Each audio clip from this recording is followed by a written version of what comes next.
হ্যাঁ মাসিমা, কেমন আছো? ভালো আছো? হ্যাঁ হ্যাঁ, আমিও ভালো আছি। কি বললা? ও, ছেলে আসেনি কেন?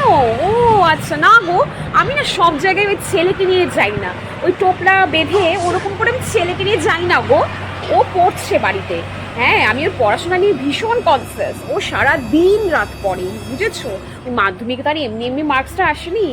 আবার তোমরা ভাববা বড়াই করছি না গো, যেটা সত্যি সেটাই বললাম।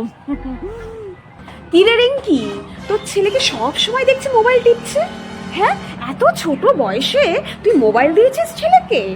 আমার ছেলে এখনো বড় হয়ে গেছে, কলেজে পড়ে, ও এখনো মোবাইলের মও বোঝে না। হ্যাঁ, আর তোর ছেলে কিনা মাত্র 7-এ পড়ে, এখনই মোবাইলের প্রতি এত নেশা? হ্যাঁ, কি করে ওর ভবিষ্যৎ উজ্জ্বল হবে? তোর ভালোর জন্যই বলছি, মোবাইলটা বন্ধ কর, ওর হাতে আর দিস না, মোবাইল দিস না।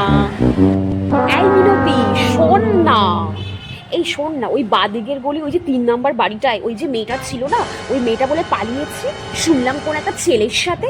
কি যাতা অবস্থা, তাই না? ছোট্ট বয়সে কোনো পড়াশোনা করলো না মেয়েটা, ওনাকে কোনো কালচার নেই।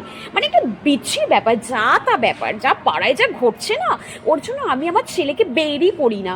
মানে আমি ওরা বের করতে আমি চাই না। আমার ছেলে সব সময় সব সময় একদম পড়াশোনায় একদম মন দিয়ে থাকে, মাথা গুঁজে থাকে বইয়ে। আমি বলি বাবু তুই পড়াশোনাই কর, পড়াশোনা করেই তোর ভবিষ্যৎ তোর উজ্জ্বল হবে, তোর পাড়ায় বেরোতে তোর হবে না।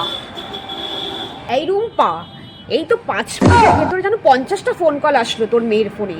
হ্যাঁ, এই বয়সে এত ফোন করে বন্ধুরা, এত বন্ধু বান্ধব কিসের রে?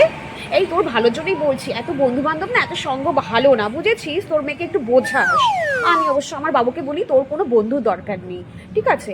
আমার বাবু পড়াশোনায় মন গুজে থাকে, মনটা ওর পড়াশোনাতেই থাকে। তোরা ভাববি যে বড়াই করছি, কিন্তু না রে, আমি আমার ছেলেকে নিয়ে বড়াই করছি না, যেটা সত্যি সেটাই আমি বললাম। হ্যাঁ শাগনিক, বল। কাকিমা, তোমাদের তজু কলেজ থেকে একটি মেয়ে নিয়ে পালিয়েছে। কি? আমার ছেলে তোজু আজকে একটা মেয়েকে নিয়ে পালিয়ে গেছে? পাড়ায় এটা কি ঢল পড়ে গেছে? সবাই জানে, সবাই দেখেছে? কি বলছিস তুই? ও মা গো!